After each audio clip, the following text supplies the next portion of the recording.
Please state your name. Magandang umaga po sa inyong lahat. Ako po si Dr. Ethel Pineda Garcia, 64 na taong gulang at isang manggagamot. No, ako po ay pinadalhan ng imbitasyon na dumalo sa hearing, sa unang hearing, kung saan ako po ay magiging isang resource person tungkol sa fake news. Pwede ilapit po yung mic. Reminder to all the Alright. members and resource persons, may problema po tayo sa audio. So, when you speak, please ilapit lang po yung mikropono. Salamat po. Nang ako po ay pinadalhan ng imbitasyon na dumalo sa hearing kung saan ako po ay magiging isang resource person tungkol sa fake news at ang pagpondo ng mga pogo at narcos, ay nasurpresa po ako dahil sa mga sumusunod. Hindi po ako gumagawa o nagsusulat ng news o balita. Ako po ay nagkokomentaryo lamang sa mga nababasa ko. Sa aking pagkakaunawa ay maroon tayong kalayaan na sabihin ang ating mga opinyon sa mga pangyayari at sa ating kapaligiran ayon sa saligang batas. Wala po akong kaalaman sa pogo at narcos. Ako po ay nag-aral ng mahabang panahon. Nalalaman niyo naman po kung gaano kahaba ang pag-aaral ng medisina at pagkuha ng espesyalisasyon. Sa akin pong panig ay 2 beses po akong nag-specialize. At nag-practice ng medisina sa hangad na mabuhay ng marangal na di umaasa sa iba, lalo na sa masamang pinanggalingan ng pera.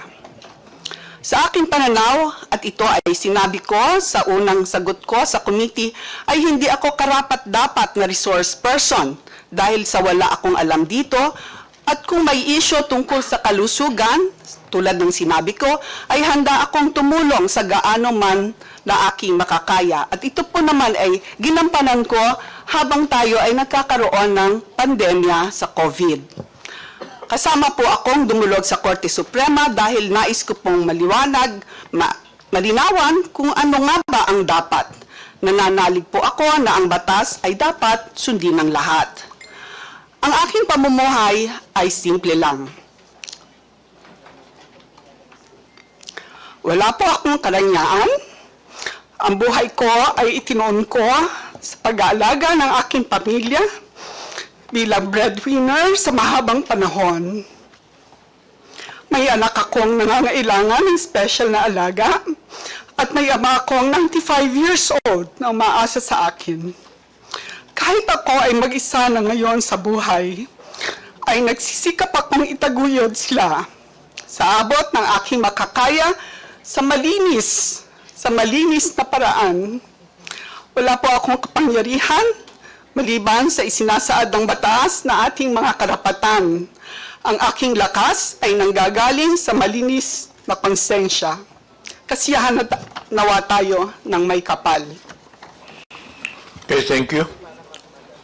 On December 28, 2024, Ms. Quezette, Yes, sir. you said in Tagalog, ang tanga ng gobyernong to, not just as leaders, but as human beings.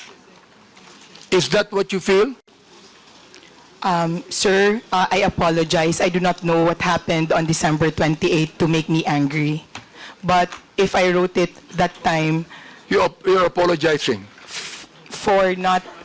No, sir, I mean, I do not know what situation on December 28. Let me and what the continue on. context. Let me Yes, sir. continue on. Says, ipapamudmud sa mga naka-braces na nagbabakasyon abroad ang AKAP money tapos utang ng 629 billion. Yung budget ng ayuda this year na pinibigay kung kani-kanino na nag-mall tour pa yung mga tanga na 500 billion uutangin ulit kasi nag-deficit daw. Mr. Chair, Ms. Quezette, ang galing mo naman. Tanga ang gobyerno, ikaw matalino. Ano? Am I right? Tanga ang gobyerno, hindi mo matalino ka. Mr. Chair, when one is angry, one says bad things. And in the situation that, sir, Mr. Chair, in the situation when I found out So that our Mr. Chair, you still have words, no, Mr. Chair. Ibig sabihin, that you are actually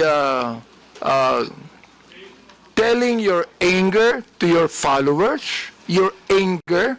Saan mo nakuha yung anger na yan? I mean, do you have the facts? Do you have the information? Do you have the documents? Mr. Chair?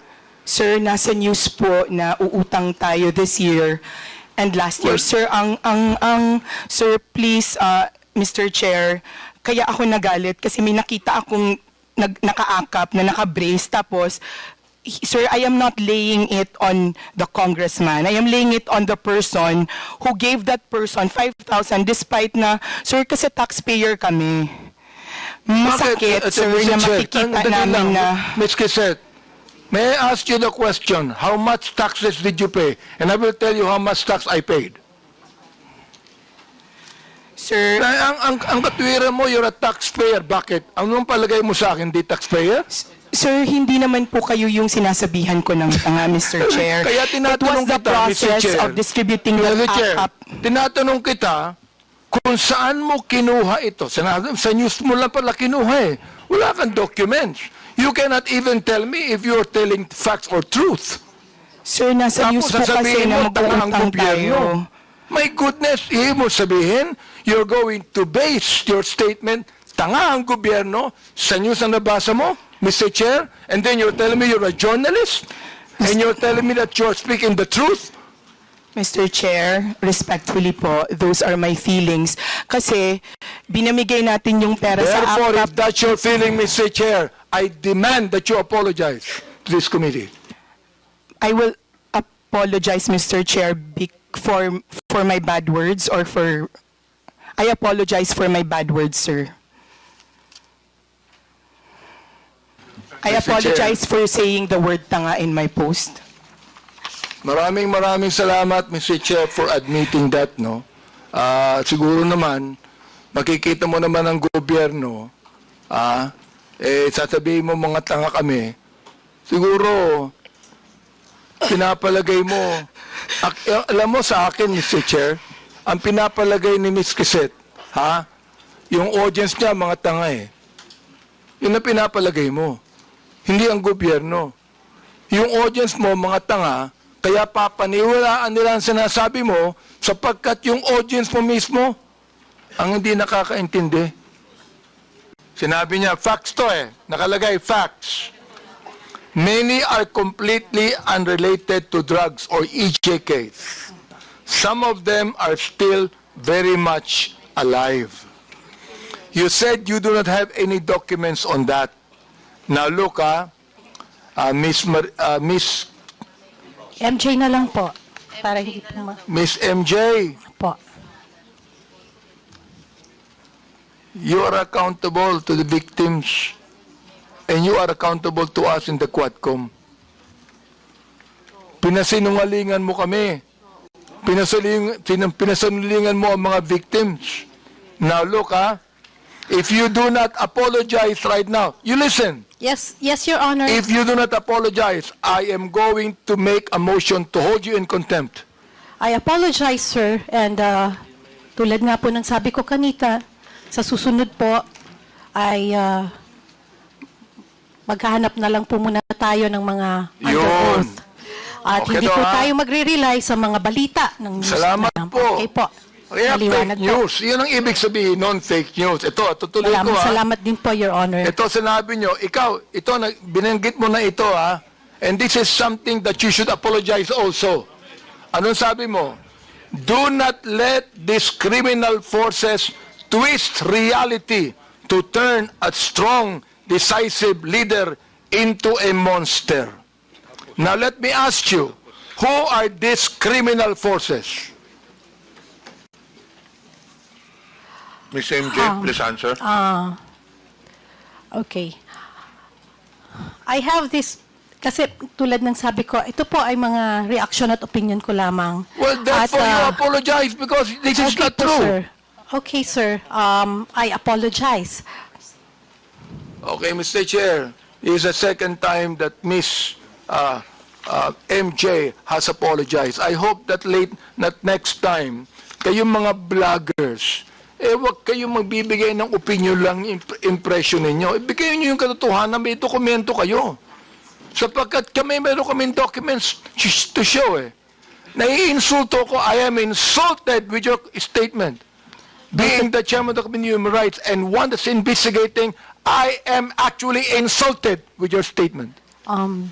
Again, my apologies, sir, and noted po sa mga suggestions po ninyo.